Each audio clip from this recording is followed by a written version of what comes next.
Alors, nous avons regardé comment nous pouvons surmonter la crainte et toutes les craintes dans nos vies. La crainte, c'est l'ennemi le plus grand que nous avons. Ça nous empêche d'obéir Dieu. Ça nous empêche de remplir nos responsabilités. Ça nous empêche d'avoir la prospérité que Dieu nous a promise. Et ça nous empêche aussi d'arriver à la destinée que Dieu a préparée pour nous. Ça nous retient, ça nous dérobe et ça nous empêche et nous limite. Alors, nous avons vu les 5 points. C'est le premier, c'est de faire face à nos peurs. Et lorsque nous admettons nos peurs et nous les nommons une par une, nous les découvrons et nous voyons les racines de nos peurs. Et là, tant que nous ne pouvons pas les nommer et les comprendre, nous ne pourrons jamais les surmonter. Et nous devons aussi établir des limites saines. Si nous établissons des limites saines dans nos relations, dans notre façon émotionnelle ou dans notre façon de penser, nous pouvons éliminer beaucoup des peurs que nous faisons face. Le troisième clé, c'est que nous devons accepter les vérités de Dieu.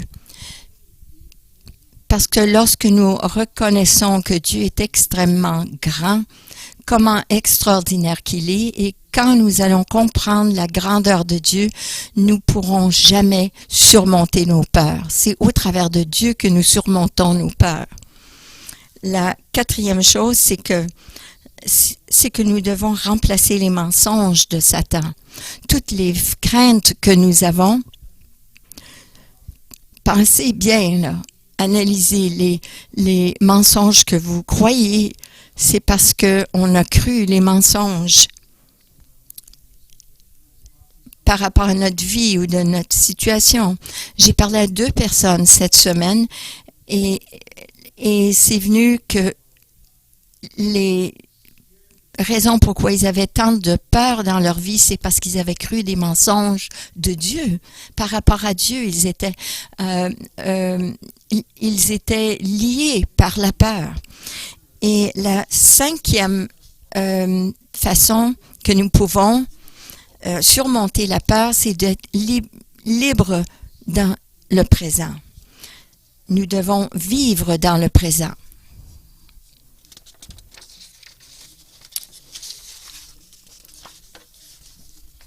Tant que nous apprenons pas à vivre dans le présent, nous pourrons jamais, nous vivrons toujours dans le passé, nous pourrons jamais surmonter les choses du futur. Le passé est toujours relié avec les blessures du passé. Si nous vivons dans l'avenir, nous allons avoir peur de ce qui s'en vient. Nous allons remettre à plus tard les choses et nous allons nous inquiéter. Alors, on veut apprendre à vivre dans le présent. Et comment vivre dans le présent? La première chose que nous devons faire, c'est d'apprendre à se libérer du passé. Il y a 3 choses en particulier. Lorsque j'étais dans la prière, 3 choses que nous devons faire qui sont reliées avec le passé, c'est nous devons apprendre à pardonner les offenses, les infractions, les offenses des autres. Qu'importe comment nous sommes bénis, spirituels, qu'importe si nous sommes dirigés par l'Esprit, les offenses viendront. Voici 2 versets qui sont des promesses de Dieu. Nous les avons sur le frigidaire comme des aimants. Matthieu 18:7 nous dit « Car il est nécessaire qu'il arrive des scandales ou des offenses. » Luc 17:1 nous dit « Jésus dit à ses disciples, il est impossible qu'il n'arrive pas de scandale ou d'offense. » C'est impossible qu'il n'y ait pas d'offense dans nos vies. Tout le monde sur la terre auront à faire face à des offenses.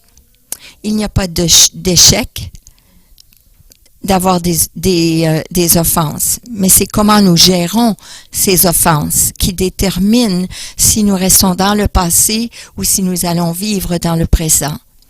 Mais elles s'en viennent. Alors comment allons-nous gérer les offenses? Le mot grec pour scandale, c'est scandalon. En grec,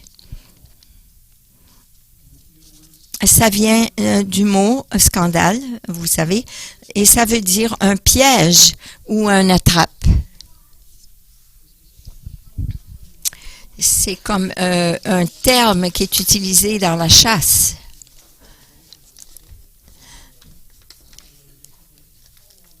Et lorsque, vous savez, on a un piège pour l'animal, pour attraper l'animal lorsqu'on va à la chasse.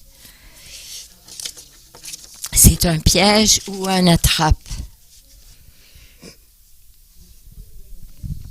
Lorsque les offenses viennent, nous pouvons rapidement pardonner cette offense ou nous devenons piégés ou attrapés.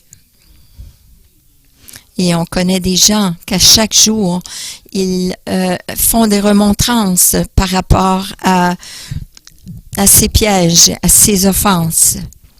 Ma sœur m'a humilié, mon patron m'a trahi, mon employeur il m'a joué un mauvais tour, mes amis m'ont laissé tomber, mon chien m'a mordu. On a tant d'offenses dans nos vies. Elles viennent quotidiennement et on fait des remontrances, on les révise et on les révise.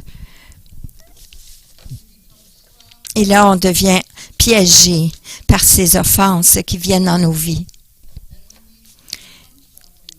Et lorsqu'on devient piégé par ces offenses, on a peur d'aller dans le présent, de vivre dans le présent à cause de la crainte.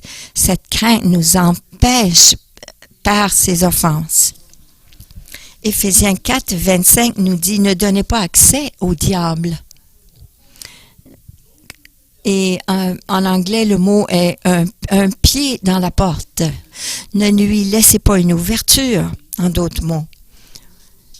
Là où il peut monter, un piège. Jean 14, 30, Jésus a dit, « Le prince du monde, il n'a rien en moi. » Ou il n'a pas de piège, il n'a pas de pied dans la porte pour me permettre de tomber dans un piège. C'est ce que Jésus a dit par rapport à lui-même. Jésus a refusé de permettre les offenses de le mettre dans un piège. Et comment a-t-il fait ça? Proverbe 17, 9 nous dit « Celui qui couvre une faute cherche l'amour ». C'est intéressant parce que ce mot « couvrir », c'est un mot hébreu qui veut dire couvrir, remplir ou de fermer. Il y a un trou, on a besoin de le remplir ou on a besoin de le fermer, ce trou. Comment est-ce qu'on couvre ou remplit ou ferme un trou, une offense? On le remplit avec beaucoup d'amour, en pardonnant. On remplit ce trou ou ce piège avec l'amour. Jean 20, 23 nous dit « Ceux à qui vous pardonnerez les péchés, ils leur seront pardonnés. Et ceux à qui vous les retiendrez, ils leur seront retenus. » Si on ne pardonne pas facilement leur offense est retenue. Et c'est comme retenu contre eux. Et chaque fois qu'on voit cette personne, on voit cette offense sur elle parce qu'on n'a pas pardonné, parce qu'on les empiège, on les met au piège avec leurs propres offenses qui sont sur eux. Mais le problème est ceci, c'est lorsque nous ne pardonnons pas, nous retenons cette offense en nous aussi. C'est un crochet, ça nous accroche, ça nous retient. Mais si on peut remplir cette offense avec l'amour en pardonnant, on peut être libre d'aller dans le présent. Alors, comment vivre dans le présent? C'est de se libérer du passé, c'est de pardonner les offenses. La deuxième chose qu'on fait, c'est on libère les déceptions. Il y a des déceptions qui sont parce que les autres nous ont fait du mal. Mais il y a d'autres déceptions qui sont simplement, c'est parce que on n'a pas réalisé une attente qu'on avait et c'était pas réaliste. On s'attend que les choses aillent d'une certaine façon et ça n'a pas été de cette façon. Et lorsque ça ne va pas de cette façon, on expérimente un désappointement, une déception. Le psaume 119, 116 nous dit « Soutiens-moi selon ta promesse afin que je vive et ne me rends point confus dans mon espérance. » On s'attend à certaines choses et ça n'est pas arrivé, alors on a expérimenté un désappointement, une déception. On pensait vraiment, on avait un rendez-vous avec une bénédiction, avec une attente. On pensait avoir un rendez-vous avec quelque chose qu'on espérait, mais lorsque ce n'est pas arrivé, on a manqué ce rendez-vous. C'est un appointement, mais lorsqu'on est confus et on est déçu, on a un désappointement. Et comme la parole dit dans Proverbe 13, 12, un espoir différé rend le cœur malade.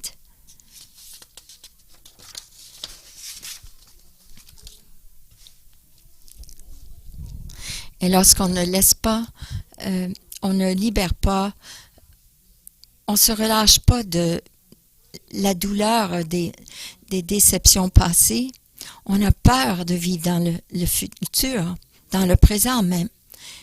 On a peur d'avoir d'autres attentes qui vont en retour nous désappointer. Alors, si on a un appointement avec une bénédiction et on ne l'a pas, on vit le désappointement. Comment est-ce qu'on gère le désappointement pour ne pas être resté dans le passé? Alors, on fait des nouveaux appointements. Lorsque vous manquez un rendez-vous avec le dentiste ou le médecin, on commence pas à dire « Oh, je suis un échec parce que j'ai manqué cet appointement ». Non, on rappelle et on demande un autre. On demande pour un autre appointement. C'est aussi vite et c'est aussi simple. On prend un appointement avec la destinée, on relâche notre désappointement et on fait un nouveau appointement. C'est très simple. Est-ce qu'on croit vraiment que le Dieu tout-puissant, celui qui connaît tout, celui qui gère tout l'univers, avait seulement un appointement pour nous? Vraiment? Non. Bien sûr que non. Dieu, il a plusieurs appointements pour nous. Et si vous en manquez un, vous en faites un autre. Éphésiens 2:10 nous dit « Car nous sommes son ouvrage, ayant été créés en Jésus-Christ pour des bonnes œuvres, que Dieu a préparées d'avance afin que nous les pratiquions. » Il a préparé d'avance. Ce mot « préparer » veut dire préordonné ou prédéterminé. Il a pointé pour nous en avance les choses que nous devions faire, des connexions que nous devions avoir, des bonnes œuvres que nous devions faire, des gens que nous devions rencontrer ou des bénédictions que nous devions donner ou recevoir. Et si vous en manquez un, ne soyez pas déçus, allez pour le prochain appointement.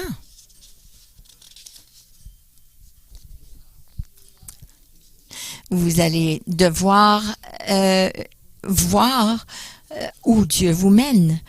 Il se peut que ce soit encore une répétition ou peut-être quelque chose de nouveau. Alors, apprenons à relâcher nos désappointements du passé et laissons Dieu nous donner des nouveaux appointements. Une troisième chose nous allons devoir faire, c'est de guérir les plaies, les blessures. Qu'est-ce qui arrive si on ne laisse pas les plaies ou les blessures de notre vie de guérir?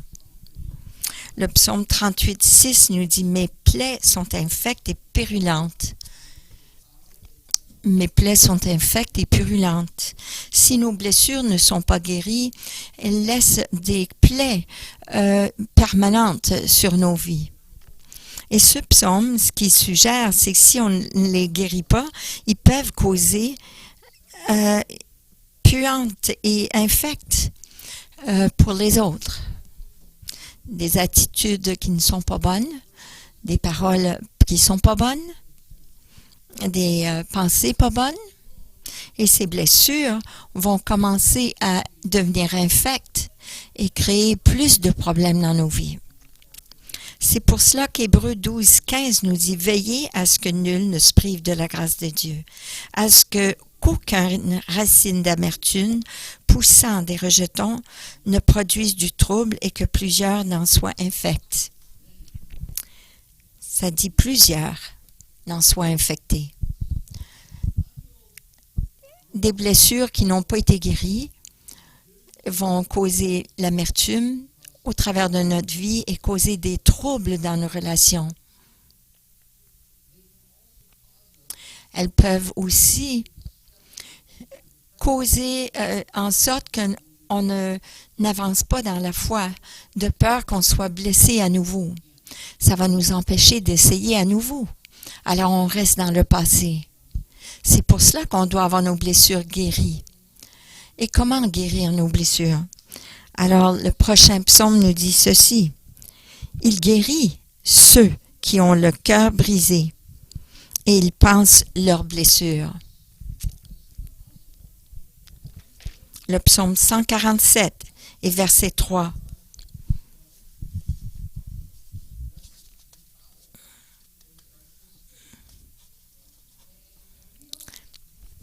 On sait que si les plaies sont pas guéries, ils commencent à sentir mauvais.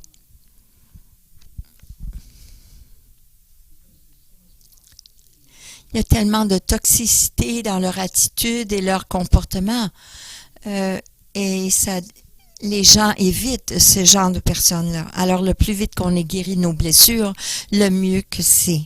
Car le psaume 47, verset 3 nous dit « Dieu, c'est lui, il guérit ceux qui ont le cœur brisé et il pense leurs blessures. » Là où ça dit le cœur brisé, ça veut dire ceux qui sont fracturés, que ce soit dans leur pensée, dans leur cœur ou dans leur esprit. Il y a beaucoup de brisures dans nos cœurs. Que ce soit émotionnellement, dans nos pensées ou même dans notre identité.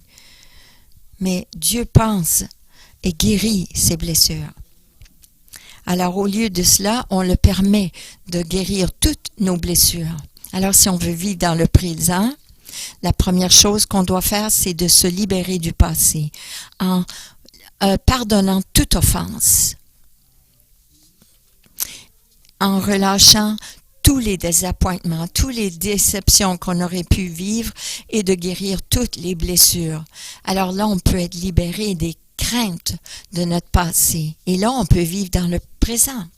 Alors, pensons à l'avenir maintenant. Nous devons aussi être libres pour le futur. Et là, lorsque je priais par rapport à l'avenir, Dieu m'a montré les choses qu'on a besoin d'être libérés. Ne vous inquiétez pas pour demain. Ça, c'est la première des choses. Matthieu 6, 25 à 34 nous dit « C'est pourquoi je vous dis, ne vous inquiétez pas pour votre vie, de ce que vous mangerez, ni pour votre corps, de quoi vous serez vêtu. Qui de vous, par ses inquiétudes, peut ajouter une coudée à la durée de sa vie? Vous venez de soustraire une heure de votre vie. Ne vous inquiétez donc point, et ne dites pas que mangerons-nous, que boirons-nous, de quoi serons-nous vêtus.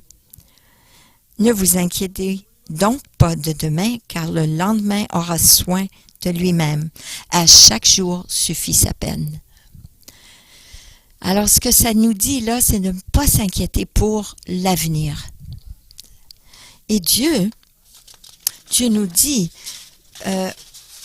répétitivement, ce que nous devons faire, c'est de méditer la parole de Dieu afin qu'on soit transformé dans nos esprits, dans nos pensées.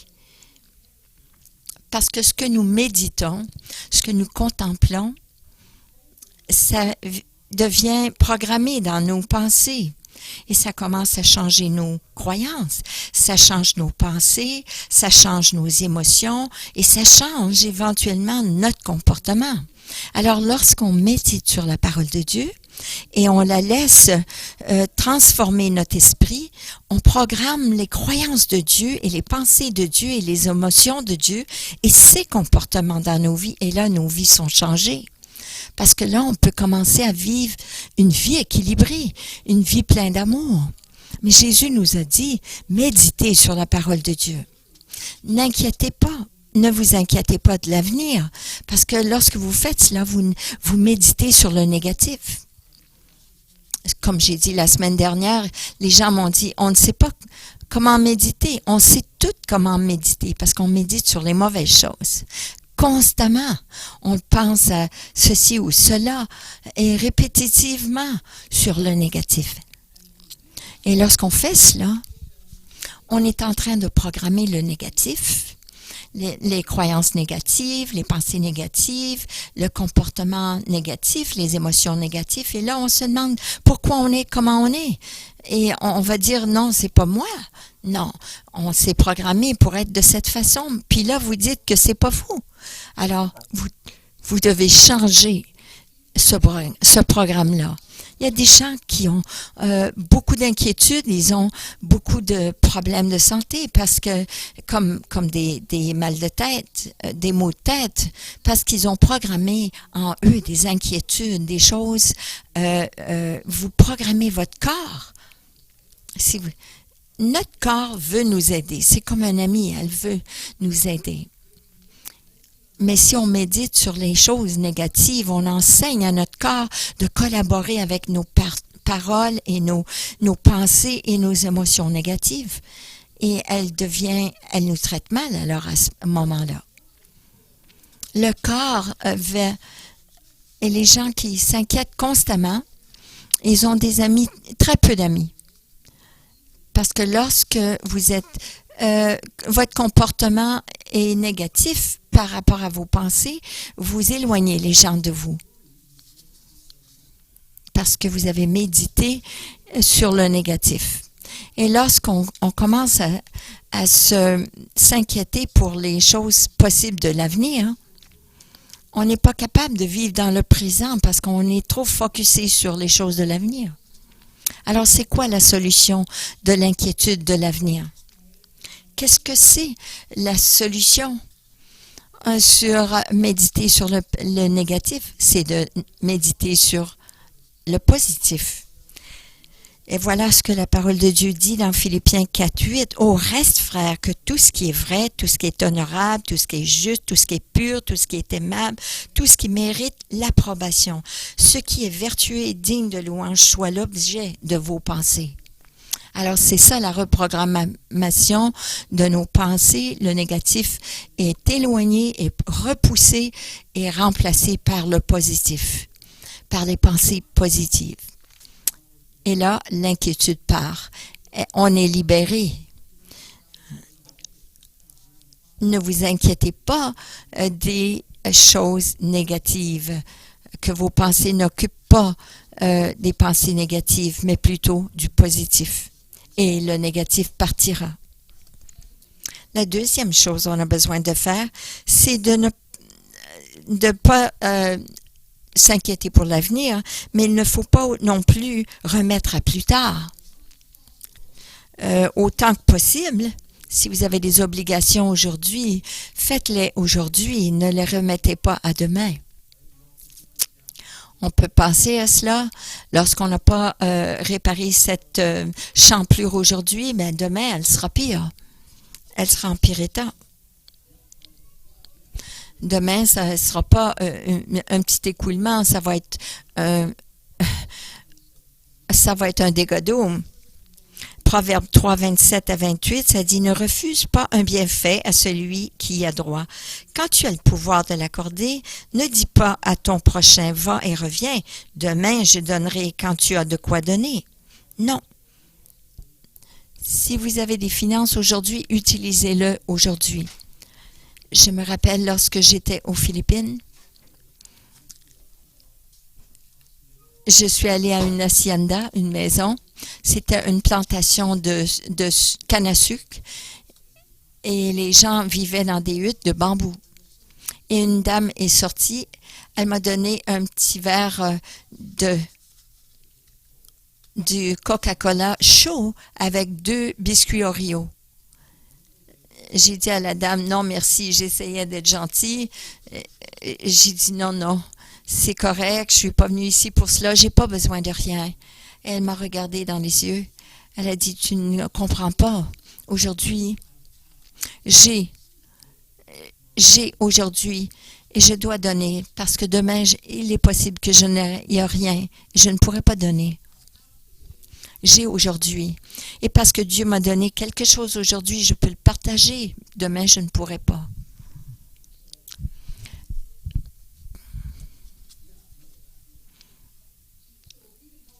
Alors, si on peut aider notre voisin aujourd'hui, on le fait aujourd'hui. On peut être sincère en voulant les aider demain, donner demain, mais on ne sait pas ce que demain nous tient. Il se peut qu'on soit occupé et qu'on ne peut pas aider. Et là, on ne peut pas garder cette promesse qu'on avait donnée.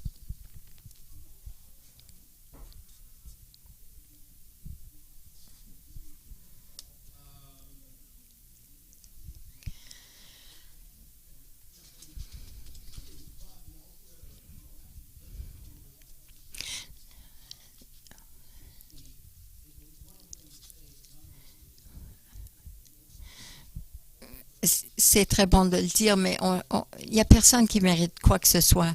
Alors, qui est méritant de quelque chose? On a tous vu des gens qui donnent des promesses, qui font des promesses aux autres. Ils sont sincères en donnant ces promesses, mais ils le remettent à plus tard, ils sont occupés, puis là, ils ne peuvent pas garder leurs promesses. Et qu'est-ce qu'ils font? Là, ils se cachent des autres parce qu'ils sont embarrassés, parce qu'ils n'ont pas gardé leurs promesses. Alors, ils se sentent embarrassés. Alors, ça, c'est une des raisons qu'on ne doit pas remettre à plus tard ce qu'on peut faire aujourd'hui, parce que ça vient ruiner les relations entre les autres, les uns entre les autres. Romains 13, 8 nous dit « Ne devez rien à personne, si ce n'est de vous aimer les uns les autres. » C'est vrai, il y a des gens qui ne sont pas méritants, mais on doit s'aimer les uns les autres. Aujourd'hui, on peut aimer, mais si vous devez de l'argent aujourd'hui, payez aujourd'hui. Et les gens se cachent dans leur maison en crainte, par la crainte. Pourquoi est-ce qu'ils se cachent chez eux? Parce que ça se peut que la collection vienne. Les gens ont tellement peur de l'avenir parce que leur paiement de la maison, du loyer, de leur carte de crédit ou même de la voiture, ils vivent dans la crainte constamment de leur obligation qu'ils ont fait parce qu'ils n'ont pas payé leurs dettes aujourd'hui. Ils n'ont pas fait ce qu'ils auraient dû faire aujourd'hui.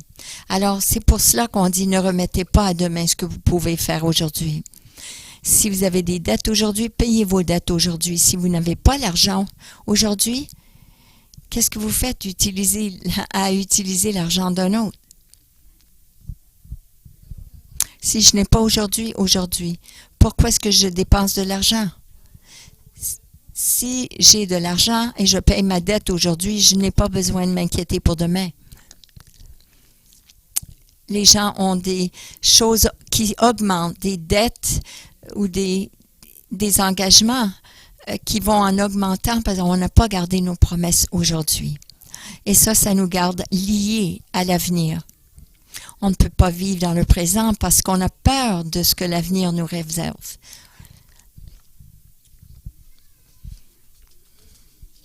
troisième chose, c'est ne vous vantez pas à l'avance. Ah, vous allez dire, ben pourquoi est-ce que je peux pas me vanter de demain?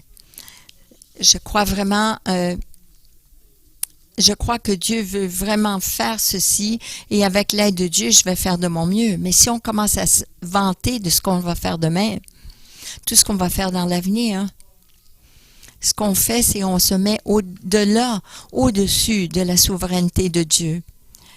Qu'importe ce qui va arriver et je vais faire ceci dans l'avenir, non, on se met au-dessus de la souveraineté de Dieu parce qu'on ne sait pas c'est quoi qui va nous arriver. Et il se peut que Dieu dise tourne à gauche ou va en arrière ou tourne ici. Mais si on se vante de tous ces accomplissements qu'on va faire, on se met au-dessus de Dieu. Proverbe 27:1 nous dit « Ne te vante pas du lendemain, car tu ne sais pas ce qu'un jour peut enfanter. » On ne sait pas ce qui va arriver demain. On ne sait pas la météo, même si la météo essaye de nous donner la météo exacte. On ne sait pas ce que demain nous réserve. Alors, il ne faut pas se vanter. Lorsqu'on fait cela, on réalise que l'avenir n'est pas planifié comme on pensait. Alors là, on commence à avoir des craintes. Ça va nous embarrasser, ça va endommager notre réputation. Les gens vont dire, t'as dit que t'allais faire cela. Je sais, mais ceci ou cela est arrivé. Vous voyez ce que ce vanter fait? Et comment ça nous cause d'avoir la crainte et de craindre les autres parce qu'on n'a pas fait ce qu'on a promis qu'on ferait. Jacques 4, 13 et 14 nous dit « À vous maintenant qui dites, aujourd'hui ou demain, nous irons dans telle ville, nous y passerons une année, nous trafiquerons, nous gagnerons, vous qui ne savez pas ce qui arrivera demain. » Je parlais avec quelqu'un juste ces dernières semaines. Il était ici pour un visa de travail. Et il voulait travailler ce prochain mois et son frère allait arriver de France, ils allaient faire une tournée et là ils allaient retourner. Mais cet argent de ce mois-ci serait utilisé pour aller faire du tourisme et pour retourner. Mais là il reçoit une lettre dans le courrier qui a dit que son visa a été révoqué. Alors ça voulait dire à ce moment-là, il ne pouvait pas planifier pour demain. La journée a arrêté, la journée qu'il a reçu cette lettre. Il n'a pas pu. On ne sait pas ce que l'avenir nous réserve. On peut se vanter autant qu'on veut. Mais la journée que ça arrive, on est humilié, on commence à se retirer parce qu'on a promis des choses qu'on n'a pas pu tenir. Alors de faire des plans pour demain, c'est une chose et c'est bon, mais de se vanter de ce qu'on va faire demain, ça nous apporte des craintes parce que ça nous met sous stress et sous obligation de faire ce qu'on a dit qu'on ferait.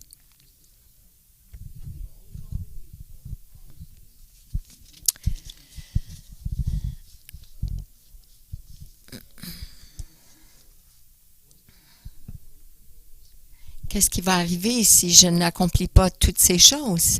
Je me rappelle qu'une journée que mon père m'a fait une promesse. Et mon père était un homme de parole. Alors un jour, il a dit ceci. Il a dit, j'ai décidé, je vais venir ce soir et le chercher. Et il n'avait même pas commencé à le préparer. Alors, mon père, il a travaillé 24 heures, il a travaillé toute la nuit pour préparer cette chose qui était prête pour ce monsieur. Mais il faut pas être autour de mon père durant ce temps-là. Il faut l'éviter à tout prix parce qu'il était stressé, il était en colère parce qu'il avait fait cette promesse et que cette personne s'en venait. Tout parce qu'il avait... il croyait qu'il pouvait faire quelque chose pour un certain temps. Alors, c'est pour cela qu'on ne doit pas se vanter de demain. La deuxième chose qu'on doit faire, c'est d'apprendre à se libérer du futur. On ne pense pas à demain. On ne remet pas à demain. On fait ce qu'on a besoin de faire aujourd'hui. On ne se vante pas de demain. On fait de notre mieux et on ne va pas dire à tout le monde toutes les grandes choses qu'on va faire. Et ce que ça fait, c'est que ça nous libère des craintes de demain pour qu'on puisse vivre pour aujourd'hui. Alors, on a regardé le passé et le présent, l'avenir, et le passé. Et maintenant, on doit regarder comment se libérer du présent. Et la première chose qu'on doit faire, c'est qu'on doit apprendre la sagesse aujourd'hui. Ne pensez pas que quand vous aurez 50, 60 ans, vous serez sage. Non, les jeunes, vous savez, la jeunesse, je dis aux jeunes, ayez de la sagesse aujourd'hui. Proverbe 24, 14 nous dit, de même, connais la sagesse pour ton âme.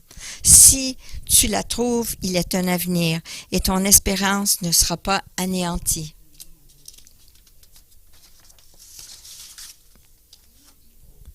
Il y a bien des personnes qui ont tellement peur de leur vie. Qu'est-ce qui va arriver à leur vie? Mais la Bible nous dit, si vous pouvez avoir la sagesse de Dieu, vous n'aurez pas besoin d'avoir peur de l'avenir parce que vous aurez l'espérance. Votre espérance ne sera pas enlevée. Vous aurez la sagesse pour chaque jour.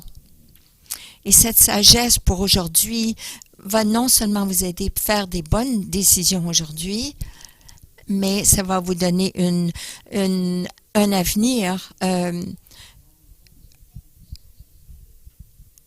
Ça vous aide à vous préparer pour l'avenir demain.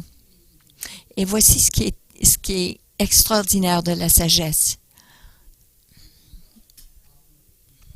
Ça nous parle de le roi Salomon. Et la reine de Sheba, elle a dit ceci de Salomon en 1er roi 10, 6. Hors d'elle-même, elle dit au roi, c'était donc vrai ce que j'ai appris dans mon pays au sujet de ta position et de ta sagesse. 1er roi 10, 23 nous dit, le roi Salomon fut plus grand que tous les rois de la terre par les richesses et par la sagesse. Alors, lorsque vous avez de la sagesse, vous ne pouvez pas empêcher d'être aussi prospère. Lorsque vous recherchez la sagesse, vous prenez des bons investissements, des bonnes décisions, vous planifiez correctement avec la sagesse et vous pouvez voir la main de Dieu dans votre vie. Si on recherche les finances, on ruiné financièrement, mais si on recherche la sagesse, Dieu nous aide à prospérer financièrement. Alors, ça nous dit, si vous cherchez la sagesse, Dieu donne libéralement cette sagesse. En Jacques, il donnera généreusement. Dieu la donnera généreusement. Et ça nous dit sans trouver de défaut. Il ne dira pas, ah, toi, tu aurais dû faire mieux que ça. Tu aurais dû savoir ça. Vous êtes si stupide que c'est quoi? T'es donc bien ignorant. Non, Dieu ne cherche pas défaut. Il ne critiquera jamais. Il ne t'abaissera jamais, t'embarrassera jamais. Si vous lui demandez sagesse, Dieu va le donner généreusement. Et vous ne serez jamais humilié pour avoir demandé cette sagesse. Alors, on demande la sagesse de Dieu. Deuxièmement, on s'humilie et on apprend des autres. On apprend. Apprenez de quelqu'un d'autre qui sait comment le faire. On peut s'éviter beaucoup d'années de peine en apprenant de quelqu'un qui sait déjà comment le faire. Et la troisième chose, lisez la parole. Le livre de sagesse, c'est le livre de Proverbes. Combien de personnes ici ont déjà lu le livre de Proverbes? Lisez-le encore une fois. C'est le livre de la sagesse. Un chapitre par jour, vous finissez le mois et vous obtenez la sagesse. Vous pouvez appliquer votre cœur à la sagesse.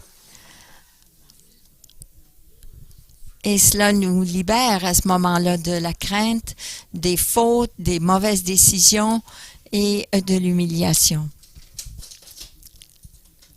On doit apprendre aussi à pratiquer le contentement.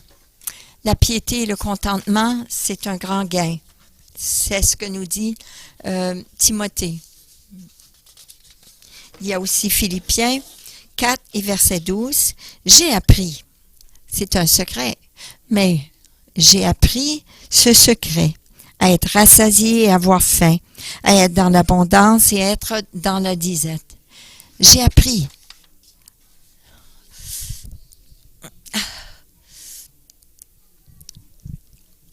Si vous pouvez apprendre le contentement lorsque les choses vont bien, vous n'allez pas faire des investissements au-delà de vos moyens et vous n'allez pas non plus dépenser pour des choses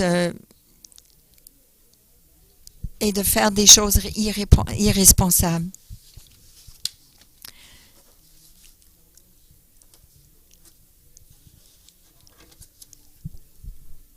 Et sans avoir à craindre d'où va venir le repas, apprendre à avoir le contentement aujourd'hui. Il y a un grand bénéfice au contentement aujourd'hui.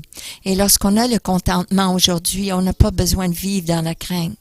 On a la paix dans nos cœurs. On apprend à se contenter de tout ce qu'on fait. Une fois, on avait une voiture, on l'a eue. On a commencé à marcher lorsque notre voiture est tombée en panne et les enfants, et on a appris. Et pendant quelques mois, on n'a même pas remarqué qu'on n'avait plus de voiture. On a appris à être content. Et au lieu d'aller dépenser pour une voiture qu'on n'avait pas les moyens d'acheter, pendant 4 mois, on a marché. Et vous savez ce qui est arrivé? Un de notre parenté voulait donner une voiture et avait à cœur de nous la donner. Et là, on a pu recevoir cette voiture et on était contents. Si on avait acheté une voiture, eh bien là, on n'aurait pas eu cette voiture. On a eu une vanne. Après 4 mois, on n'a pas payé pour cette vanne. Le contentement, c'est ce que Dieu nous demande de vivre aujourd'hui pour être libre. Alors, si on est dans le contentement, on n'essaye pas de faire des choses pour gagner comme le gros lot et on est en plus, on est mieux, on est capable de se préparer pour l'avenir. Avoir le contentement, avoir la sagesse et aussi, il faut apprendre aussi à faire confiance aux promesses de Dieu aujourd'hui. Jérémie 29, 11 nous dit « Car je connais les projets que j'ai formés sur toi, dit l'Éternel. Des projets de paix, non de malheur. » Pourquoi est-ce que j'ai tous ces plans pour gagner de l'argent ou de vivre dans la crainte, essayer de prévenir le malheur lorsque je vois que Dieu a des projets pour moi, des projets de paix et non de malheur, afin de me donner un avenir et de l'espérance. Et dans le grec, ça dit un bon avenir. Lorsqu'on met vraiment notre confiance dans l'Éternel aujourd'hui, la crainte qui est associée avec aujourd'hui va commencer à disparaître. Lorsqu'on fait confiance aux promesses de Dieu aujourd'hui, on n'a pas besoin de craindre aujourd'hui. On peut vivre sans la crainte parce qu'on sait que Dieu est notre provision aujourd'hui. Dieu va nous protéger aujourd'hui. Dieu sera avec nous aujourd'hui. On lui fait confiance et on fait confiance à ses promesses de paix, pour la paix, pour le bonheur, pour l'espérance et pour un avenir.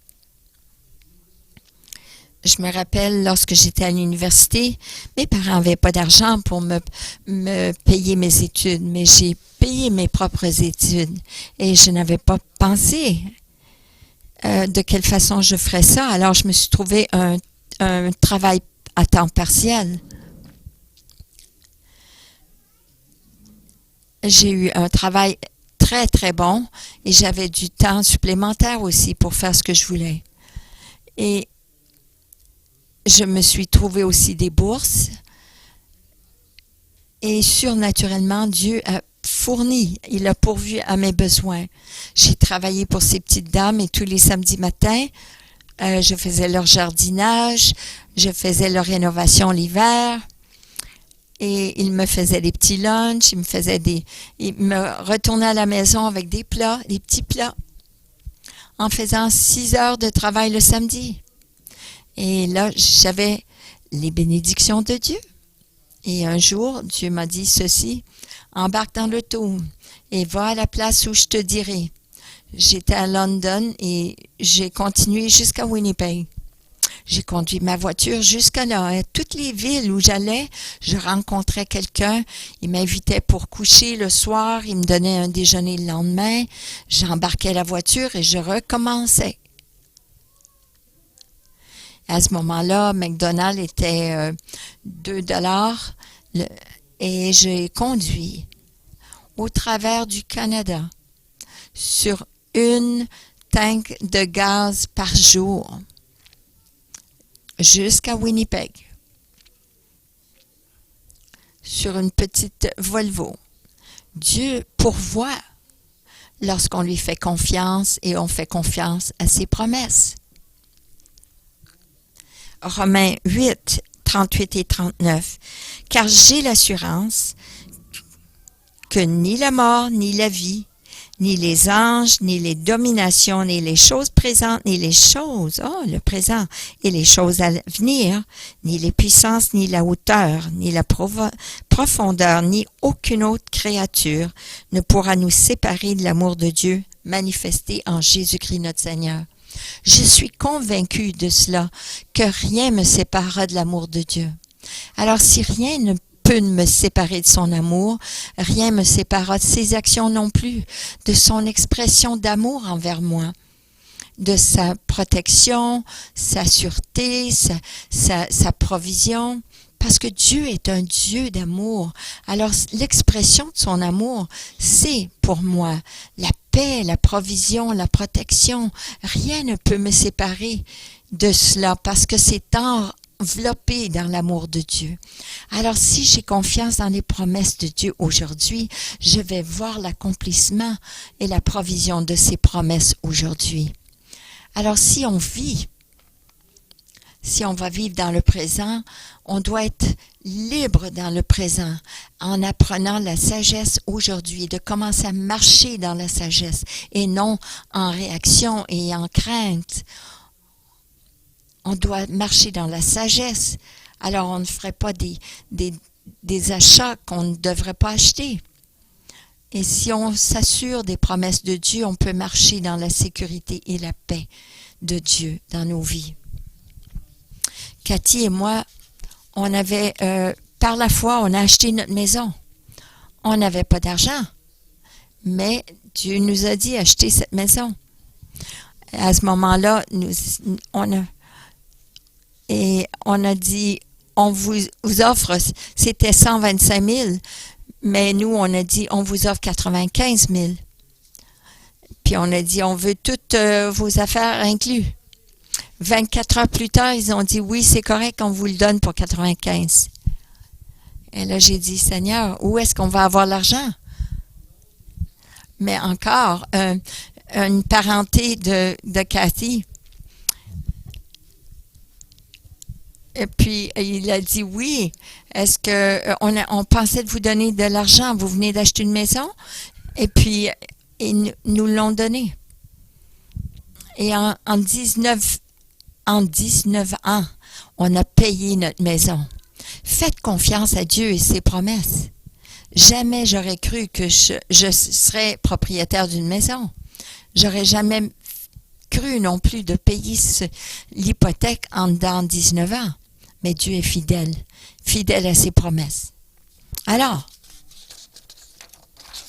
la 5e clé de surmonter la crainte, c'est de vivre dans le présent. Comment est-ce qu'on vit dans le présent? C'est qu'on libère du passé.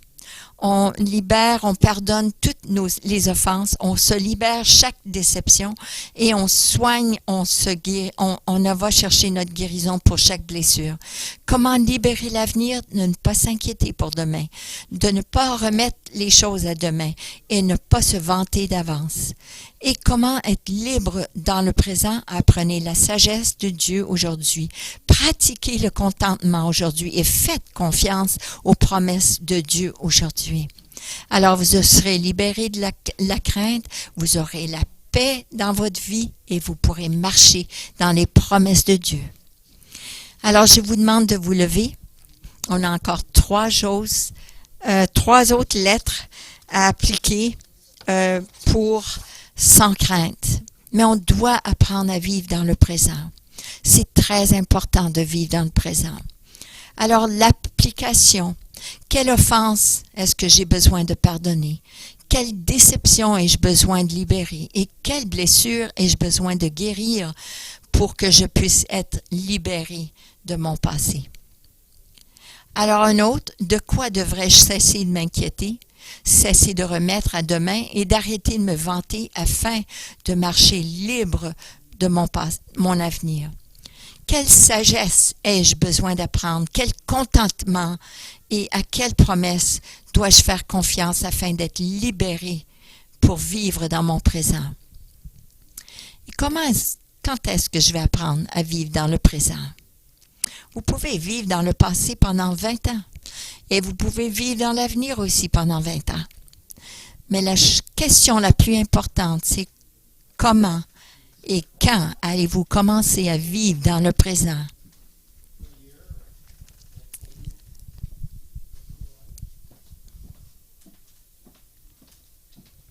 Prions. Père, aide-nous.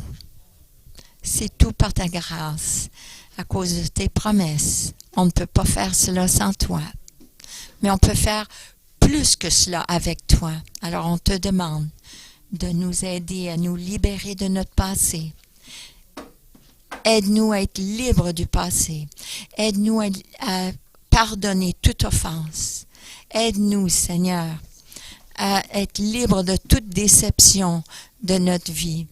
Et par ta grâce, que nous soyons guéris de toute blessure afin qu'on puisse vivre dans le présent. Seigneur, aide-nous de l'avenir en nous aidant à ne pas s'inquiéter pour l'avenir.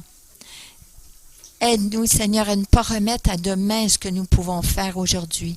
Et aide-nous aussi à ne pas se vanter de demain.